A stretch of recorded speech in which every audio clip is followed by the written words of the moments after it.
Item ಯಾವುದೇ ಇರಲಿ try ಮಾಡಿ ಆಚಿ ಚಿಕನ್ ಮಸಾಲಾ. ಆರ್ಎಸ್ಎಸ್ ನೋಂದಣಿ ವಿಚಾರಕ್ಕೆ ಗೃಹ ಸಚಿವ ಪ್ರಿಯಾಂಕ್ ಖರ್ಗೆ ಪ್ರತಿಕ್ರಿಯೆ ಕೊಟ್ಟಿದ್ದಾರೆ. ನವದೆಹಲಿಯಲ್ಲಿ ಮಾತನಾಡಿದ ಅವರು, ಆರ್ಎಸ್ಎಸ್ ಮುಖ್ಯಸ್ಥ ಭಾಗವತ್ ಅವರಿಗೆ ನಾನು ಕೇಳಿದ ಪ್ರಶ್ನೆಗೆ ಉತ್ತರ ಸಿಕ್ಕಿಲ್ಲ. ನನ್ನ ಪ್ರಶ್ನೆಗಳಿಗೆ ಆರ್ಎಸ್ಎಸ್ ಮುಖ್ಯಸ್ಥರು ಉತ್ತರ ಕೊಡಲಿ. ನಾನು ಭಾಗವತ್ಗೆ ಸ್ಪಷ್ಟವಾಗಿ ಪ್ರಶ್ನೆಗಳನ್ನು ಕೇಳಿದ್ದೇನೆ. ಕೆಲವು ಕಾನೂನು ಸಮಸ್ಯೆಗಳನ್ನು ಎತ್ತಿದ್ದೇನೆ.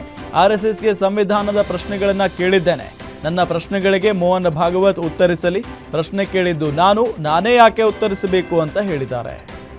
ಬ್ಲಾಂಕೆಟ್ ಮೊನ್ನೆ ಮೋಹನ್ ಭಾಗವತ್ ಸ್ಟೇಟ್ಮೆಂಟ್ ಅವ್ರೇನ್ ಹೇಳ್ತಾರೆ, ನಮ್ಗೆ ಏನು ಅವಶ್ಯಕತೆ ಇಲ್ಲ ರಿಜಿಸ್ಟ್ರೇಷನ್. ಧರ್ಮಕ್ಕೆ ಯಾರು ರಿಜಿಸ್ಟ್ರೇಷನ್ ಕೇಳ್ತಾ ಇಲ್ಲ. ಯಾವುದೇ ಧರ್ಮ ಇರ್ಬೋದು, ಬೌದ್ಧ ಧರ್ಮ ಇರ್ಬೋದು, ಜೈನ್ ಧರ್ಮ ಇರ್ಬೋದು, ಬೇರೆ ಯಾವುದೇ ಧರ್ಮ ಇರ್ಬೋದು, ಯಾರು ರಿಜಿಸ್ಟ್ರೇಷನ್ ಧರ್ಮಕ್ಕೆ ಕೇಳ್ತಾ ಇಲ್ಲ. ನಿಮ್ ಸಂಘಟನೆ ಕೇಳ್ತಾ ಇದೀವಿ. ಉಡಾಫೆ ಉತ್ತರ ಕೊಡೋದಲ್ಲ. ಯಾವ ಪೇಪರ್ ಇದೆ ತೋರಿಸ್ಬಿಡ್ಲಿ ನನಗೆ. ಬ್ಲಾಂಕೆಟ್ ಇಮ್ಯುನಿಟಿ ಕೊಟ್ಟಿದಾರ ಇನ್ಕಮ್ ಟ್ಯಾಕ್ಸ್ ಅಪೆಲೇಟ್ ಟ್ರಿಬ್ಯುನಲ್ ಅವರು, ಐಟಿದವರು ಕೊಟ್ಟಿದಾರೇನ್ರಿ ಬ್ಲಾಂಕೆಟ್ ಇಮ್ಯುನಿಟಿ ನಿಮ್ಗೆ ಕಟ್ಬಾರ್ದು ಅಂತ? ಕೊಟ್ಟಿದ್ರು ಯಾವ ಅಡಿನಲ್ಲಿ ಕೊಟ್ಟಿದ್ದಾರೆ ಕೊಡಿ, ನಮ್ಗೆ ಪರಿಶೀಲನೆ ಮಾಡ್ತೀವಿ ನಾವು. ನೋಡಿ, this is becoming mockery of the constitution, mockery of the law. ಆದ್ರಿಂದ ನನ್ನ ಪತ್ರ ಬಹಳ ಸ್ಪೆಸಿಫಿಕ್ ಆಗಿದೆ. ಇವರೇನು 100 ವರ್ಷ ಇವರು ಆಚರಣೆ ಮಾಡ್ತಾರೆ. ಆರ್ಎಸ್ಎಸ್ ನೋಂದಣಿ ವಿಚಾರಕ್ಕೆ ಸಚಿವ ಯತೀಂದ್ರ ಸಿದ್ದರಾಮಯ್ಯ ಪ್ರತಿಕ್ರಿಯೆ ಕೊಟ್ಟಿದ್ದಾರೆ. ಮೈಸೂರಿನಲ್ಲಿ ಮಾತನಾಡಿದ ಅವರು, ಆರ್ಎಸ್ಎಸ್ ಬಿಜೆಪಿ ಪರ ಕೆಲಸ ಮಾಡ್ತಾ ಇರೋ ಸಂಸ್ಥೆ. ಎಲ್ಲ ಕಡೆ ಆರ್ಎಸ್ಎಸ್ಗೆ ಕೋಟ್ಯಾಂತರ ಮೌಲ್ಯದ ಆಸ್ತಿ ಇದೆ.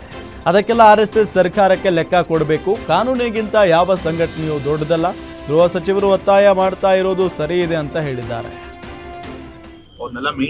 ಎಲ್ಲರಿಗೂ ಒಂದು ಕಾನೂನು, ಅವರೊಬ್ಬರಿಗೆ ಒಂದು ಕಾನೂನು. ಬಾಡಿ ಆಫ್ ಇಂಡಿವಿಜುವಲ್ಸ್ ಆದ ತಕ್ಷಣ ಅವ್ರು ಎಷ್ಟೇ ಆರ್ಥಿಕ ವ್ಯವಹಾರಗಳು ಮಾಡಿಕೊಂಡ್ರು ಕೂಡ ಅವ್ರನ್ನ ರಿಜಿಸ್ಟ್ರೇಷನ್ ಎಕ್ಸ್ಕ್ಲೂಡ್ ಮಾಡಬೇಕು, ಅವ್ರಿಗೆ ವಿನಾಯಿತಿ ಕೊಡಬೇಕು ಅಂತ ಹೆಂಗೆ ಹೇಳಕ್ ಸಾಧ್ಯ ಆಗುತ್ತೆ? ಯಾಕೆಂದ್ರೆ RSS ಬರೀ ಕಲ್ಚರಲ್ ಆರ್ಗನೈಸೇಷನ್ ಅಲ್ಲ. ಹೆಸರು ಕಲ್ಚರಲ್ ಆರ್ಗನೈಸೇಷನ್ ಇದ್ರೂ ಕೂಡ ಅದೊಂದು ಪೊಲಿಟಿಕಲ್ ಆರ್ಗನೈಸೇಷನ್. ಅವರು ಬಿಜೆಪಿ ಅವ್ರಿಗೋಸ್ಕರ ಎಲ್ಲ ಎಲೆಕ್ಷನ್ ಕೆಲಸ ಮಾಡೋದು ಚೆನ್ನಾಗಿ ಗೊತ್ತೇ ಇದೆ. ಅಷ್ಟೊಂದು ಜನ ಕಾರ್ಯಕರ್ತರಿದ್ದಾರೆ, ಅವ್ರನ್ನೆಲ್ಲ ಮೇಂಟೈನ್ ಮಾಡಬೇಕು. ಪ್ರತಿಯೊಂದು ಸಿಟಿನಲ್ಲೂ ಕೂಡ ಅವ್ರಿಗೆ ಕೋಟ್ಯಾಂತರ ರೂಪಾಯಿ ಬೆಳೆ ಬಾಳುವಂತ ಆಸ್ತಿಗಳಿವೆ, ಕಟ್ಟಡಗಳಿವೆ. ಎಲ್ಲಿಂದ ಬಂತು?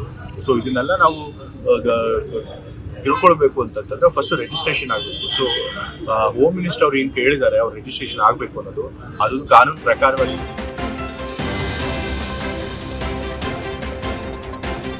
ಇಂದು ಬೆಳ್ಳಂಬೆಳಗ್ಗೆ ಲೋಕಾಯುಕ್ತ ಅಧಿಕಾರಿಗಳು ಭ್ರಷ್ಟ ಅಧಿಕಾರಿಗಳ ಬೆವರಿಳಿಸಿದ್ದಾರೆ. ಬೆಂಗಳೂರು ಸೇರಿ ರಾಜ್ಯದ ಹಲವೆಡೆ ಲೋಕಾಯುಕ್ತ ದಾಳಿ ನಡೆಸಿದ್ದು, Karnataka housing board additional director Rajanna ಹಾಗೂ ಯಲಹಂಕ ವಿಭಾಗದ ಬೆಸ್ಕಾಂ AEE ಉದಯ್ ಕುಮಾರ್ಗೆ ನಿವಾಸದ ಮೇಲೆ ದಾಳಿ ನಡೆಸಿ ಹಲವಾರು ದಾಖಲೆಗಳ ಪರಿಶೀಲನೆ ನಡೆಸಿದ್ದಾರೆ. ಇನ್ನು ಚಿಕ್ಕಮಗಳೂರು, ಕಲಬುರಗಿ, ಬೀದರ್ ಸೇರಿ ಹಲವೆಡೆಯೂ ದಾಳಿ ನಡೆದಿದ್ದು ಪರಿಶೀಲನೆ ಮುಂದುವರೆದಿದೆ.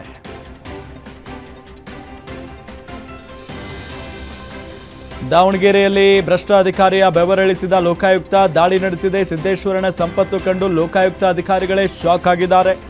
NKRTC ಚೀಫ್ ಮೆಕ್ಯಾನಿಕ್ ಆಗಿರುವ ಸಿದ್ದೇಶ್ವರ ಹೆಬ್ಬಾಳ ಮನೆ ಮೇಲೆ ಲೋಕಾಯುಕ್ತ ದಾಳಿ ನಡೆಸಿದೆ. ದಾವಣಗೆರೆಯ ಆಂಜನೇಯ ಬಡಾವಣೆಯ ಮನೆ ಮತ್ತು ಹುಬ್ಬಳ್ಳಿಯ ಕಚೇರಿಯಲ್ಲಿ ಏಕಕಾಲಕ್ಕೆ ದಾಳಿ ನಡೆದಿದೆ.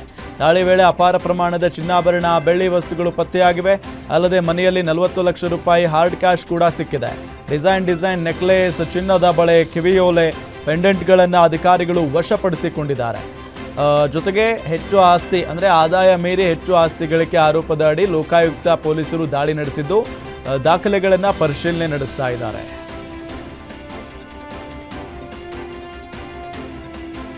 ಸಚಿವ ಸ್ಥಾನಕ್ಕಾಗಿ ಮಹಿಳೆಯರು ಸಿಎಂ DK ಶಿವಕುಮಾರ್ ಕಾಲಿಗೆ ಬಿದ್ದಿದ್ದಾರೆ. ಇಂಡಿ ಶಾಸಕ ಯಶವಂತರಾಯಗೌಡ ಪಾಟೀಲ್ ಅವರಿಗೆ ಸಚಿವ ಸ್ಥಾನ ನೀಡಬೇಕು ಅಂತ ಮಹಿಳೆಯರು DKಶಿಗೆ ಕೈ ಮುಗಿದು ಬೇಡಿಕೊಂಡಿದ್ದಾರೆ. ನಮ್ಮ ಶಾಸಕರಿಗೆ ಸಚಿವ ಸ್ಥಾನ ಕೊಡಿ ಅಂತ ಮಹಿಳೆಯರು ಆಗ್ರಹಿಸಿದ್ದಾರೆ. ಇದಕ್ಕೆ ಪ್ರತಿಕ್ರಿಯಿಸಿದ DK ಶಿವಕುಮಾರ್, ಶಾಸಕ ಯಶವಂತರಾಯಗೌಡರು ನನಗೆ ಬಹಳ ಚೆನ್ನಾಗಿ ಗೊತ್ತು, ಸರಿ ನೋಡೋಣ ಅಂತ ಮಹಿಳೆಯರಿಗೆ ಆಶ್ವಾಸನೆ ನೀಡಿದ್ದಾರೆ.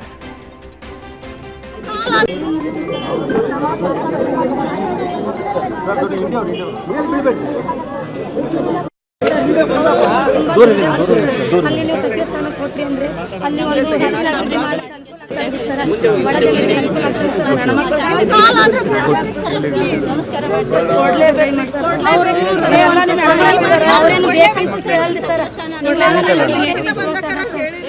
ಆಸೆ ಇದೆ, ನೀವು ಕೊಡ್ತೀರಿ. ಭಾಳ ನಂಬಿಕೆ ಐತಿ ಸರ್ ಹೌದು ಸರ್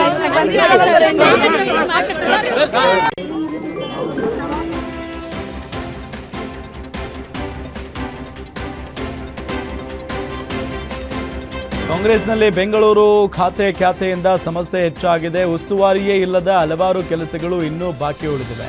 ಫ್ಲವರ್ ಶೋ ಬಳಿಕ ಈಗ ಕೆಂಪೇಗೌಡ ಜಯಂತಿ ಮೇಲೂ ಇದರ ಎಫೆಕ್ಟ್ ಆಗಿದೆ. ಖಾತೆ ಗೊಂದಲದ ನಡುವೆ ಕಾರ್ಯಕ್ರಮಕ್ಕೆ ಅನುಮತಿ ಸಿಗುತ್ತಾ ಇಲ್ವಾ ಎಂಬ ಪ್ರಶ್ನೆ ಎದ್ದಿದೆ. ಕೆಂಪೇಗೌಡ ಜಯಂತಿಗೆ ಬ್ರೇಕ್ ಹಾಕುತ್ತಾ ಬೆಂಗಳೂರು ಉಸ್ತುವಾರಿಯನ್ನ ಸಚಿವ ಕೃಷ್ಣ ಬೈರೇಗೌಡ ಇನ್ನೂ ಸಂಪೂರ್ಣವಾಗಿ ಅಧಿಕಾರ ವಹಿಸಿಕೊಂಡಿಲ್ಲ. ಆಡಳಿತಾತ್ಮಕ ಸ್ಪಷ್ಟನೆ ಇಲ್ಲದ ಜಯಂತಿ ಆಚರಣೆ ಸಿದ್ಧತೆ ವಿಳಂಬವಾಗಿದೆ. ಕೆಂಪೇಗೌಡ ಜಯಂತಿ ಆಚರಣೆ ಬಗ್ಗೆ ಇನ್ನೂ ಅಧಿಕೃತ ಘೋಷಣೆ ಆಗಿಲ್ಲ. ಕಾರ್ಯಕ್ರಮದ ರೂಪುರೇಷೆ ಕೂಡ ಪ್ರಕಟವಾಗಿಲ್ಲ. ಇದರಿಂದ ಕೆಂಪೇಗೌಡ ಅಭಿಮಾನಿಗಳು ಹಾಗೂ ಸಂಘಟನೆಗಳಲ್ಲಿ ಗೊಂದಲ ಮೂಡಿದೆ.